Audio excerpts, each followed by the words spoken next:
ഇന്ന് നമുക്ക് സദ്യയ്ക്കൊക്കെ പറ്റിയ ഒരു പ്രഥമൻ ഉണ്ടാക്കിയാലോ. അതിനായിട്ട് ആദ്യം കുറച്ച് വെള്ളം എടുത്ത് തിളപ്പിച്ച് അതിനകത്തോട്ട് നമ്മുടെ അടയിട്ട് കൊടുക്കുക. എന്നിട്ട് നന്നായിട്ട് ഇളക്കി വെച്ച് ഒരു 20 മിനിറ്റ് വേവിക്കാൻ വെക്കുക. അത് ഇടയ്ക്കിടയ്ക്കൊന്ന് ഇളക്കി കൊടുക്കണം, അല്ലെങ്കിൽ അത് അടുക്കി പിടിക്കാൻ സാധ്യതയുണ്ട്. അത് വെന്ത് കഴിയുമ്പോൾ നമുക്ക് സ്ട്രെയിൻ ചെയ്തെടുക്കാം. എന്നിട്ട് നമുക്കൊരു നല്ല വെള്ളം ഇച്ചിരി ഒഴിച്ച് അതിൻ്റെ പുറത്തൊഴിച്ച് കഴിഞ്ഞാൽ അതിനകത്ത് പശപ്പൊക്കെ മാറിക്കിട്ടും. എന്നിട്ട് നമുക്കൊരു ഉരുളി എടുത്ത് അതിനകത്ത് കുറച്ച് നെയ്യ് ഒഴിച്ച്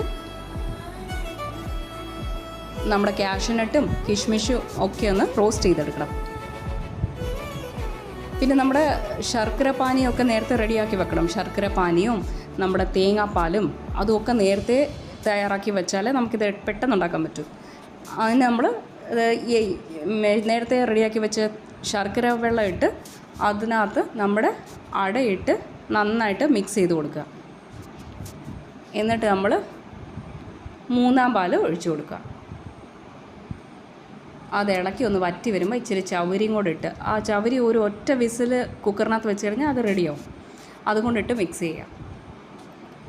എന്നിട്ട് നമുക്ക് ഒരു 2 ടേബിൾ സ്പൂൺ നെയ്യിട്ട് അതും കൂടെ മിക്സ് ചെയ്യാം.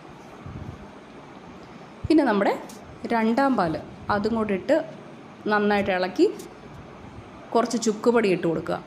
എന്നിട്ട് അത് ഒന്ന് വറ്റി വരുമ്പോൾ നമുക്ക് നമ്മുടെ 1-ാം പാലും കൂടെ ഇട്ട് നന്നായിട്ട് ഇളക്കി കൊടുക്കാം.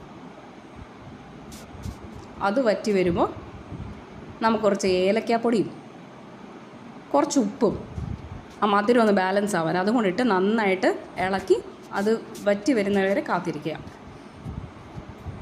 എന്ത് മണമാണ് വരുന്നതെന്നറിയാം, അടിപൊളി മണമാണ്. എന്നിട്ട് നമുക്ക് നമ്മുടെ പശുവും പാലും കൊണ്ടിട്ടാൽ നല്ല അടിപൊളി ടേസ്റ്റാണ്. എന്നിട്ട് നമ്മുടെ റോസ്റ്റ് ചെയ്ത കാഷ്യൂനട്ട് മുന്തിരിങ്ങ ഇട്ട് കഴിഞ്ഞാൽ എന്താ രുചി എന്നറിയാം. നമ്മുടെ സൂപ്പർ പായസം അടപ്രഥമൻ റെഡി.